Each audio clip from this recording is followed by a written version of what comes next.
এরকম নেত্রীকে কখনো ভোলা যায় না। দেখেন আপনারা দেখেন যে শুধু বিএনপি না, সারা বাংলাদেশ থেকে মানুষ ছুটে এসেছে দেশনেত্রী বেগম খালেদা জিয়ার জানাজা।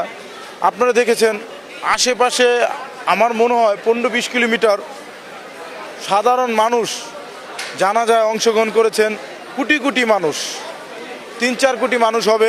পৃথিবীর ইতিহাসে এরকম নজিরবিহীন এত বড় জানাজা কোথাও হয় নাই। আর ঢাকা শহরটা জানাজার শহর হয়ে গেছে। আপনারা দেখেছেন যে এরকম নেত্রীকে আমরা কখনো ভুলবো না। আমরা যতদিন বেঁচে থাকবো, বাংলাদেশ যতদিন থাকবে, দেশনেত্রী বেগম খালেদা জিয়াকে ততদিন মনে রাখবে।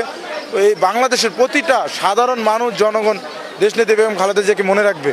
এখানে আপনার দেশনেত্রী বেগম খালেদা জিয়ার উপরে কত অন্যায় অত্যাচার করেছে এই স্বৈরাচার শেখ হাসিনা। 5ই আগস্ট যখন শেখ হাসিনা পালিয়ে গেছে, আপনারা কি দেখছেন দেশনেত্রী বেগম খালেদা জিয়া বা তারেক রহমানের মুখ থেকে একটা খারাপ ওয়ার্ড, খারাপ ভাষা বা শেখ হাসিনাকে নিয়ে বা আওয়ামী লীগকে নিয়ে কখনো কোনো মন্তব্যই করে নাই।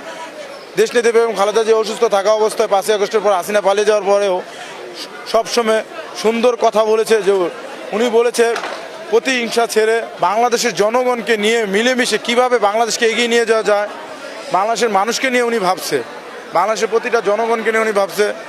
যে ওনার কথা হচ্ছে অতীতে যা হয়েছে, এখন কিভাবে বাংলাদেশের মানুষকে ভালোবাসা যায়, বাংলাদেশের মানুষকে সাথে মিলেমিশে দেশকে এগিয়ে নিয়ে যায়। উনি সবসময় বলছে সবাইকে নিয়ে দেশ পরিচালনা করবে, দেশ চালাবে, দেশকে এগিয়ে নিয়ে যাবে। এটাই হচ্ছে আমাদের নেত্রীর আসল পরিচয়।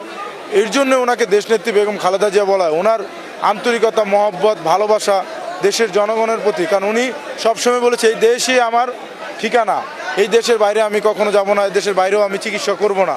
আপনার এই দেশে আমার মৃত্যু হবে, বাংলাদেশে আমার মৃত্যু হবে, বাংলাদেশে আমার শেষ আশা ভরসা। আসলে আমাদের তো মন মানতাছে না।